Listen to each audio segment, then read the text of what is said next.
You ask Tiger to solve.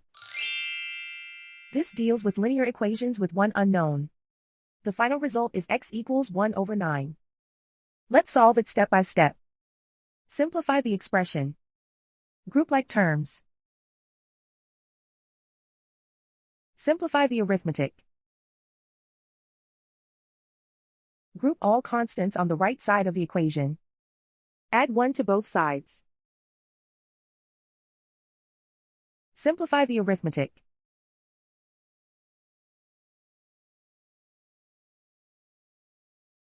Isolate the x. Divide both sides by 9. Simplify the fraction. And so the final result is x equals 1 over 9.